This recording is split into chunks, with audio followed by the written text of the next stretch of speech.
esta vez son con bicicletas. Vamos a cambiar ahora de tema, vamos a seguir en semana 24, pero le decíamos que se había vivido una semana clave, sobre todo para el ministro ahora suspendido de Educación, Harald Beyer, luego que se haya aprobado en la Cámara de Diputados esta acusación constitucional. Bueno, vamos a conversar de eso.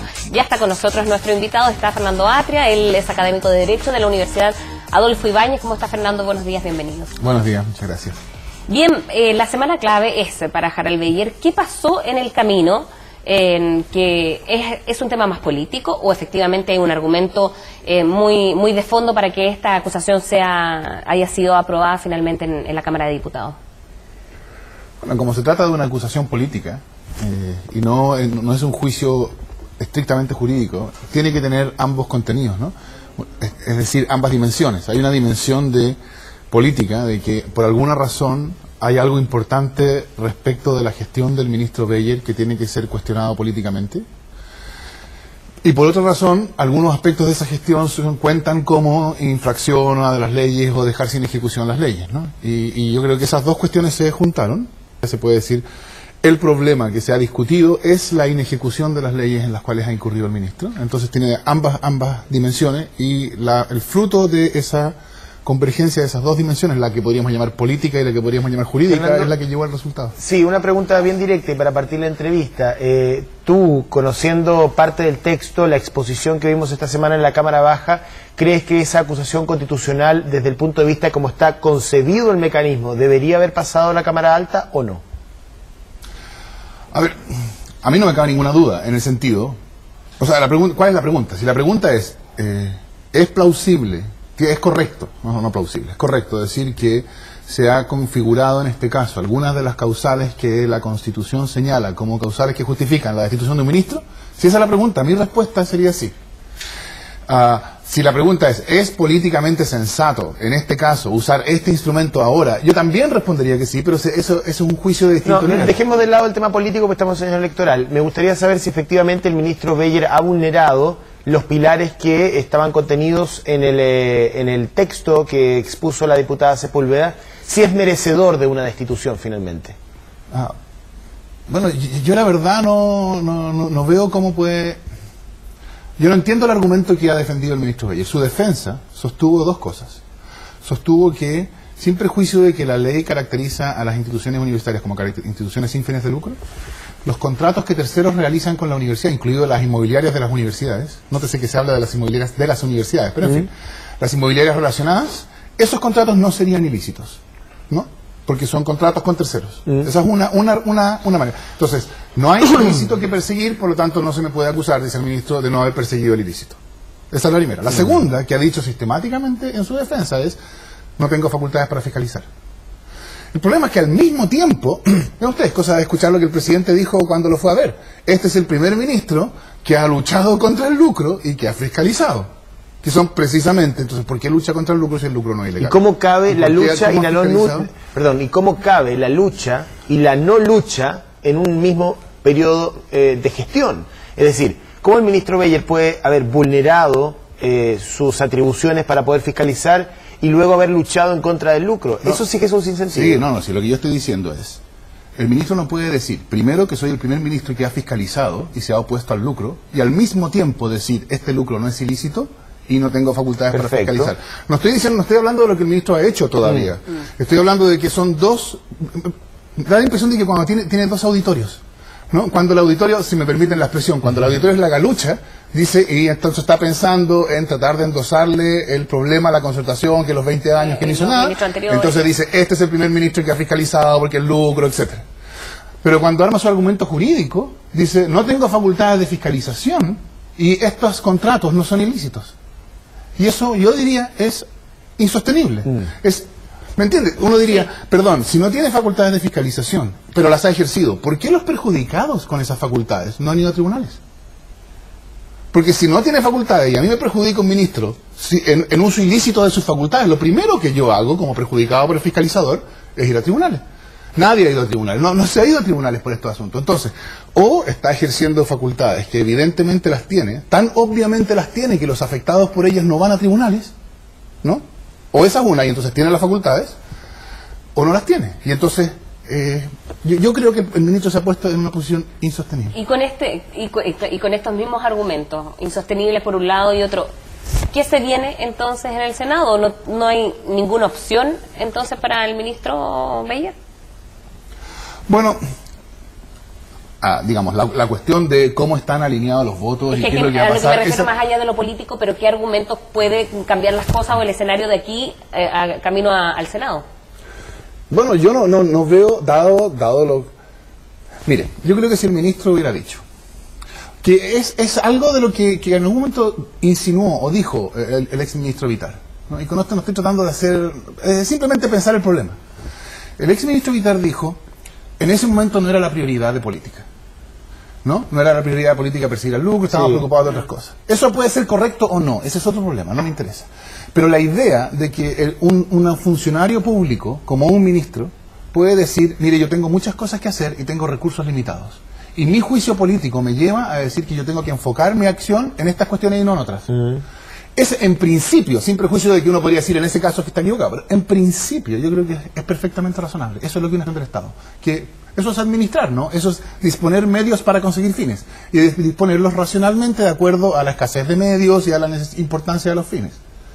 Entonces, si el ministro lo que hubiera dicho hubiera sido algo de ese tipo, yo creo que la cuestión se habría planteado de modo distinto. Pero lo que él ha dicho no es eso, ha dicho, no puedo fiscalizar y estos contratos no son ilícitos. Y eso yo creo que en las condiciones actuales, acoger la acusación significa decir, eso hoy es inaceptable. Lo que pasa es que hay dentro de tu análisis falta un aspecto que tiene que ver con la intervención que hizo el ministro o a través del Consejo de Educación Superior a la Universidad del Mar. Finalmente fue el ministro Beyer o parte de su administración y de su gestión en el Mineduc que revoca la personalidad jurídica de esa universidad, y ese es el gran hecho que la defensa del ministro Beyer levanta como una prueba de que efectivamente el ministro Beyer ha hecho algo por ir desarmando esta trama que se esconde en la educación superior. Yo creo que hay dos ¿Eso cosas... no tiene valor? A ver, yo creo que hay dos cosas que decir acá. La primera es eso hecho por el mismo ministro que dice que no tiene facultades para fiscalizar. Lo cual es un poquito extraño, ¿no? Porque entonces en el ejercicio de qué facultades hizo eso. Que no tiene facultades para investigar y entonces revocó la personalidad jurídica de la Universidad del Mar sin investigar. No averiguó la veracidad de los hechos, por ejemplo, digo yo, ¿no? Entonces diría yo, si sancionó a la Universidad del Mar, quiere decir que tiene facultad para sancionar. Y si lo hizo de modo no arbitrario, quiere decir que antes de sancionar, algo investigó, pues. ¿Me entiende? Entonces no puede él decir, yo sancioné a la Universidad del Mar, miren que soy eficaz, al mismo tiempo no pudo investigar ni fiscalizar. Entonces, pero bajo eso, entonces, no sería merecedor de una acusación, por eso te pregunto. Si finalmente investigó, aunque fue poco, es que finalmente intervino la Universidad del Mar, tú dices, ¿por qué se le juzga diciendo que no hace uso de sus facultades y que vulnera pilares básicos de una gestión de un ministro de Estado? Porque la pregunta es si él está investigando, como lo muestra, o si por lo menos en algunos casos ha investigado, como lo muestra la Universidad del Mar. Y si ha fiscalizado, ¿por qué dice que no tiene facultades? Y yo diría que la explicación, digamos, esta es una interpretación mía, pero yo creo que calza bastante con los hechos. Yo diría que el problema, si uno mira las razones que el Ministerio invocó para cerrar la Universidad del Mar, el hecho de que, digamos, las acusaciones del rector, del ex rector, no están ahí. No hay una referencia al hecho de que usan contratos para retirar utilidades de modos impropios. O sea, digamos, no hay ninguna referencia a lo que genéricamente se ha denominado el lucro. De hecho, el Consejo Nacional de Educación, que es la que tiene que dar su acuerdo con el decreto ministerial, el Consejo Nacional dijo que aquí hay una infracción que el ministro no menciona, que es la infracción por el lucro. Entonces la pregunta es, ¿por qué no lo hace? Y yo diría, es obvio, porque si declara esos actos ilícitos, entonces tiene que irse contra la mitad de las otras universidades. Y entonces mi impresión, la razón por la cual yo creo que no, lo que ha pasado con la Universidad del Mar no es una demostración suficiente de su celo fiscalizador, digámoslo así, es que yo creo que a la Universidad del Mar lo usó como chivo expiatorio. Él dice que no puede investigar mientras no tenga suficientes denuncias. Aquí hubo una denuncia, la del rector, y él sancionó por una cosa que no tiene nada que ver con esa renuncia. Él no sancionó porque la universidad pagara los arriendos antes que los sueldos y cosas así. Él sancionó por una serie que uno cuando las lee dice, estas son excusas, ¿no? Entonces lo que yo creo que él quería hacer era sancionar para poder decir yo estoy haciendo algo, pero hacerlo de modo tal que no ponía en cuestión para clarificar tu argumento, lo que tú señalas es que el ministro Beyer utilizó a la Universidad del Mar para poder satisfacer una necesidad pública y no seguir avanzando con el combate real al lucro en el resto de universidades del país. Sí, yo creo que él no cree que haya que combatir realmente el lucro, él cree que el lucro no es ilícito.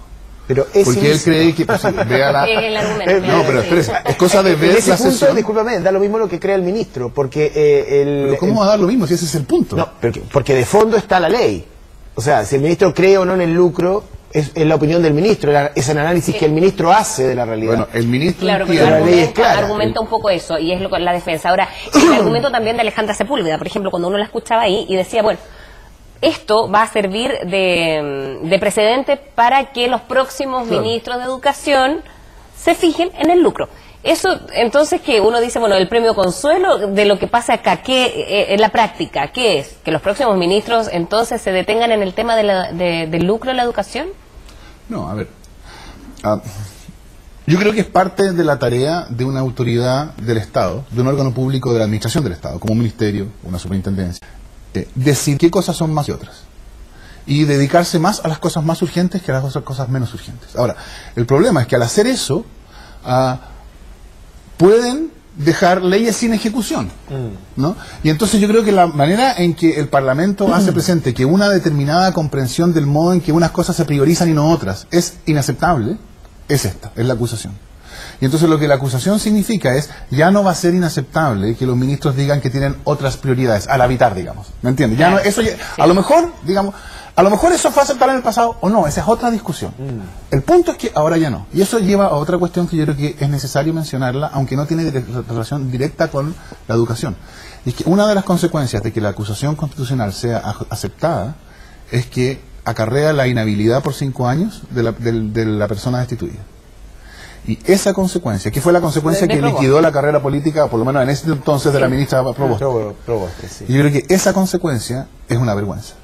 Es decir, no es posible que la acusación constitucional acarree inhabilidad del destituido, precisamente porque la acusación constitucional es un juicio político, no es un juicio moral, claro, porque no es un juicio de culpabilidad personal. Nadie está diciendo que Beyer ha actuado, ha sido corrupto o nada. Uno está hablando, lo que se está diciendo es que el modo en que él ha desempeñado su función ministerial ha mostrado ser, este es el alegato, ha mostrado ser políticamente inaceptable. Pero eso no acarrea su inmoralidad, su culpa. Ahí hay una incongruencia básica entre las responsabilidades políticas y sus consecuencias y las responsabilidades penales y sus consecuencias. Porque tenemos a Pedro Velázquez ahí procesado y por fraude al fisco con una tremenda deuda de más de 280 millones de pesos, y él está en la vicepresidencia del organismo que debe fiscalizar las responsabilidades políticas de las autoridades. Pero solo una cosa a ese punto.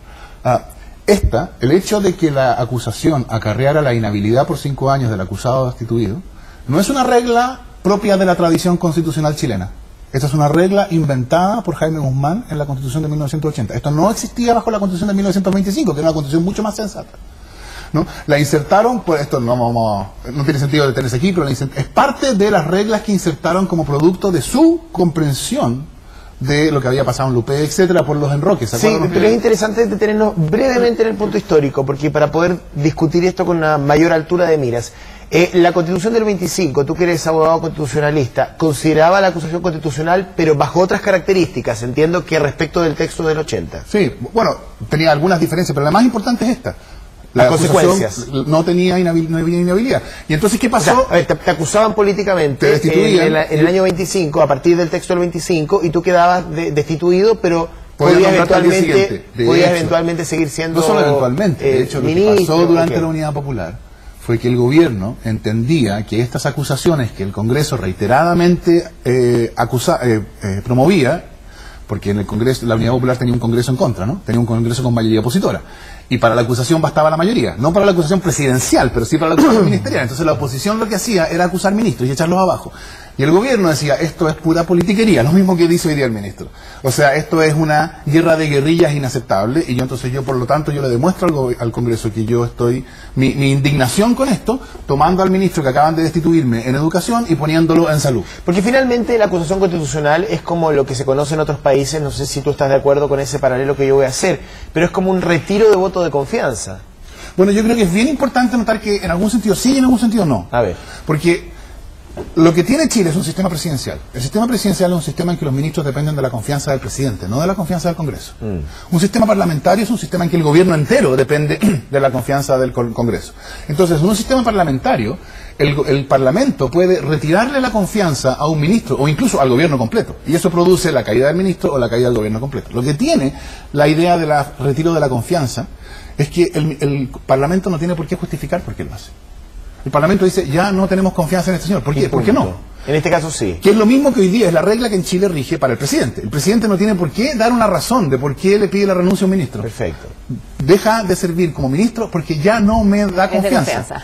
¿Me entiendes? Entonces, yo diría, la acusación constitucional no llega a ese nivel. El Congreso no puede decir, tiene que irse el señor Beyer porque el señor Beyer ya no nos da confianza. Por eso, la acusación constitucional tiene causales, ¿no? Entonces tiene que ser inejecución de las leyes, etc. Por supuesto que en materia política, esto de la inejecución de las leyes, uno escucha los debates y dice, bueno, nadie escuchó ninguna razón porque todos votaron en bloque. Es que esa es la pregunta también de fondo, porque entonces para que llegue un argumentado y hay un tema político que incluyendo a Velázquez. Sí, yo creo que uno debería... Se la vi. No, o sea, lo que yo creo es que uno debería mirar las cosas con un poquito más de distancia. A ver. Porque el punto, claro, no es, y yo creo que hay que ser un poco ingenuo para pensar que podría ser, ¿no? Que resulta que se para un abogado y hace un brillante... y cambiaron de, hace claro, cambiar de entonces opinión. resulta que todos los diputados de la oposición dicen, olvidan. no habíamos pensado en ese argumento, o sea, vamos a rechazar la... No, o sea, yo creo que hay un nivel para la ingenuidad que uno puede mostrar. Las cosas en política no funcionan así, pero funcionan de una manera un poco más oblicua.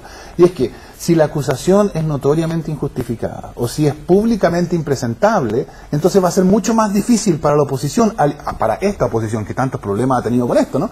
Alinearlos a todos. ¿Por qué el gobierno no pudo? No, aquí hay 4 o 5 diputados de la Concertación, y después tenemos 6 o 4, no sé cuántos independientes, después tenemos algunos descolgados. O sea, desde el punto de vista del gobierno, la pregunta es, ¿por qué no pudo entrar en conversación con uno? Sí, uno, ¿no? Aparte de Velasco. La pregunta es, ¿por qué no pudo convencer a Lincoln? Básicamente. Bueno, podría haber sido a Lincoln, podría haber sido otro independiente. ¿Por qué no pudo convencer a uno? Y entonces yo creo que ahí es cuando uno empieza a decir, porque para ese uno haberse restado de la acusación y haber votado a favor del ministro habría sido impresentable. Yo creo que más bien por esa vía opera el argumento, ¿no? El argumento se hace frente al público, el argumento no se hace frente a la Cámara. Pero en esa línea, ¿no crees tú que precisamente en esa pregunta que se podría haber hecho un parlamentario y decir, votar en contra de la acusación significaría públicamente, punto suspensivo?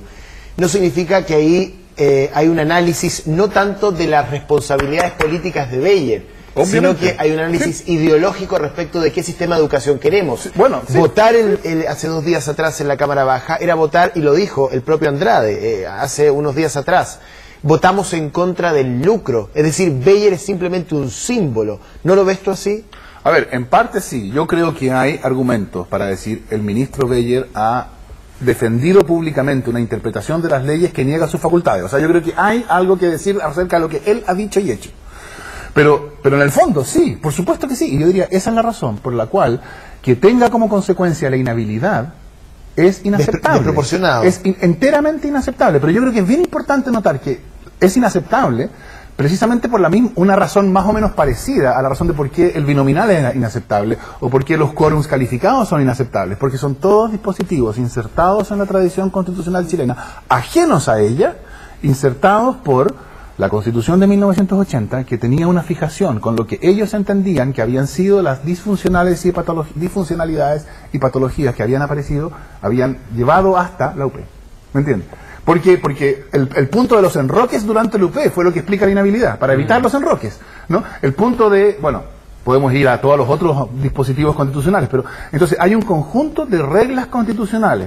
Los casos más obvios son el binominal y los quórums. Un caso menos obvio, pero aquí bien notorio, es esta inhabilidad. Es decir, que son insertados ahí, fueron insertados ahí por la Constitución del 80 y que hacen que son completamente incompatibles con la tradición constitucional chilena. Para ir redondeando la idea, porque me parece sumamente importante, tú como abogado constitucionalista, ¿crees que la acusación constitucional está siendo bien utilizada, que ese texto tenía bases, pero que desde el punto de vista del diseño en nuestra Constitución, la consecuencia que tiene para el afectado es desproporcionada y responde a otra realidad histórica? ¿Te estoy interpretando bien? Más que responde a otra realidad histórica, corresponde a no entender la tradición constitucional. Entiende que supone entender que esta acusación es una especie de juicio personal, casi penal de hecho. Y claro, el problema es que si es un juicio casi penal, entonces la justicia exige todas las garantías del proceso penal. Pero este proceso no tiene todas las garantías del proceso penal, entonces es completamente incoherente. Pero es importante notar, la incoherencia viene de insertarle a esto una regla por la Constitución de 1980. La tradición constitucional chilena era mucho más... Claro. Sí, ahora, este castigo, esta inhabilidad, fue mucho más grave en el caso de la ministra Proboste que ahora, porque hasta donde sabemos, claro, uno nunca sabe, pero hasta donde sabemos, el ministro Beyer no tiene contemplada una carrera parlamentaria, por lo menos en los próximos 5 años. El presidente que puede marcar esto, entonces cuando yo quiera cortar la carrera política de alguien, entonces una cosa constitucional... Eso fue lo que ocurrió con Proboste. Exactamente. Entonces, y ella fue a la Corte Interamericana.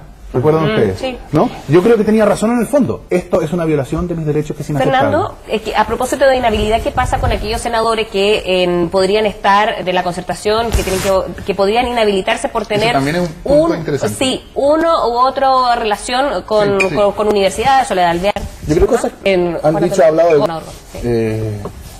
también ha hablado de Carlos Larraín, que ha donado alguna universidad. Su señora, claro, todo depende de cómo uno entiende vinculación. Lo que pasa es que la señora del senador Larraín arrienda un terreno a una universidad en ejercicio, entonces ahí todo podría empezar a ser un tema discutible, ¿no?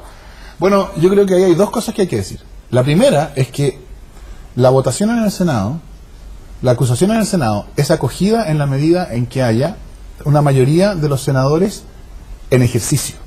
Es decir, la mayoría que se necesita, no es como la Cámara de Diputados, que era de los diputados presentes. Estos son en ejercicio. Y eso quiere decir que, por razón bien obvia, o sea, es bien obvio, el que vota que no a la acusación, o sea, el que vota por rechazar la acusación, es lo mismo que el que no vota.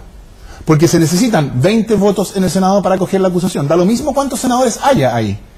Son 20 votos los que se necesitan. Entonces, votar que no es lo mismo que no votar. O sea, ahí no tienen que llegar en camilla ni como lo hacen en la Cámara de Diputados. Bueno, tienen que llegar si quieren aprobar. A votar, claro. O sea, ahí no sirven los pareos. Tienen que llegar al número. Al número, exacto. Pero aquí no sirven los pareos. Porque los pareos, o sea, si se parean y entonces uno vota, uno se reduce el universo. O sea, se reducen los votantes, los votos a favor. Y entonces se requieren 20 votos a favor. Y por lo tanto, abstenerse es lo mismo que votar en contra. Por consiguiente, aquí esta idea de yo me abstengo porque yo tengo intereses y entonces mi voto, para que mi voto no influya, esa idea es imposible. Es un no. O sea, aquí no se puede. No se puede actuar de modo tal que el voto no influya. Abstenerse es votar. Esa es una cosa. Segundo, yo creo que es bien absurdo esto de las inhabilidades. O sea, porque esta de las inhabilidades lo que ha hecho ha sido que hoy día pensamos que los senadores votan si quieren. No, o sea, ellos pueden decir, mire, yo tengo una habilidad aquí, así que no voto. ¿No? Eso yo creo que es una vergüenza. Lo que uno tiene que decir es, cada uno tiene que asumir su responsabilidad. Y la responsabilidad significa votar. Y votar significa sí o no, y cuando se abstiene lo interpretamos como un voto. Como un voto Pero negativo. esto de que ellos digan, no, mire, o que alguien sugiera que lo que tienen que decir es, no, mire, yo tengo el deber de no votar, por lo tanto no me impute a mí el significado de este voto porque era mi deber. No, Fernando, no fueron elegidos para eso. Te quería preguntar por un tema que surgió durante la semana y que tiene que ver con la estrategia que pueda seguir el ministro Beyer en los próximos días. Ayer escuchaba al senador Jaime Quintana, también al diputado demócrata cristiano, el diputado Silver. Ellos decían, bueno, si el ministro renuncia, si deja su cargo antes de que esto llegue a la Cámara Alta, nosotros nos desistimos de la acusación y finalmente esto queda aquí. ¿Tú crees que es un camino posible, que es un camino amable para el ministro Beyer, de forma de que salga de esta situación incómoda, o debería llegar finalmente a la votación en la Cámara Alta? Bueno, hay varias cosas. Una es que, ¿cuál sería la consecuencia de la renuncia? ¿No? Si el ministro Beyer, o sea, si el ministro acusado renuncia mientras la cuestión pende en la Cámara, yo diría que en ese caso los acusadores simplemente retiran la acusación, no se vota, la Cámara no acusa y todo se acaba ahí. O sea, podría ser así, podrían insistir, por supuesto, también, ¿no? Si se retira en el Senado, bueno, el problema es que la Cámara ya acusó. No, la Cámara ya acusó. Si es Entonces el Senado no puede desistirse. No pueden decir en el Senado, ya no vamos a votar más, porque ya la acusación está hecha. Le falta información al senador Quintana y al diputado Siller cuando dicen, bueno, nosotros estamos dispuestos a desistirnos de esta acusación si es que el ministro renuncia. Eso bueno, a ver, yo ahí no sé, la verdad es que hay que mirar esto con más detención, no sé si hay antecedentes al respecto, pero lo que yo diría, no es una decisión del Senado, ¿no? La Cámara ya acusó, y entonces el Senado tiene que decir sí o no. En el Senado no hay desistimiento, diría yo. El desistimiento tendría que ser de la Cámara, dado que la Cámara acusó, ¿no? Entonces, yo no sé si se ha hecho esto antes, la verdad, ahí no sé. Pero es un tema interesante. Supongo yo que uno tendría que decir, en ese caso, que la Cámara tendría que desistirse. Entonces tendría que haber un acuerdo de la Cámara para desistirse de la acusación. Porque me imagino que eventualmente en el escenario que el ministro renuncia y la Cámara baja, retira la acusación o se desiste de ella, la consecuencia de inhabilitarlo por 5 años también queda sin efecto. O sea, si no es destituido, no es inhabilitado, claro que sí. En ese caso no hay... Digamos, ahora, ahí lo que desde el punto de vista del gobierno, que renuncie el ministro es conceder derrota, y eso es lo que no van a querer hacer. Pero ahí él podría eventualmente proyectar una carrera política si es que así lo quisiese. Bueno, hay muchos temas que van a surgir también a lo largo de esta semana. Se comienza a discutir, tengo entendido, a partir del 15-16 de abril para determinar en la Cámara Alta. Eso por último es una cosa bien interesante también. Los plazos son extraordinariamente breves, ¿no? La Cámara tiene 24 horas para nombrar una comisión y para informar al Senado de qué ha acusado. El Senado tiene que dar cuenta de esa primera sesión que después de eso, y después el proceso comienza entre el cuarto y el sexto día después de que se da cuenta. O sea, es todo muy rápido, lo cual muestra la naturaleza política de la acusación, ¿no? La acusación es una cuestión importante. Fernando, muchas gracias por haber conversado con nosotros. Gracias a ustedes.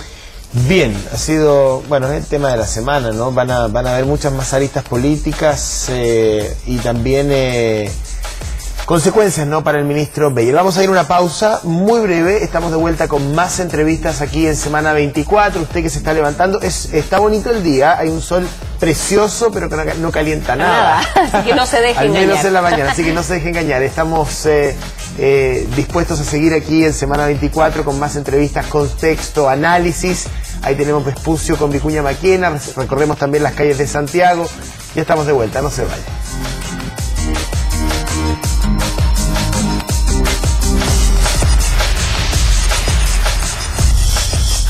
Semana 24. ¿Tú sigues con tu cursito de inglés online? Sí, acabo de terminar una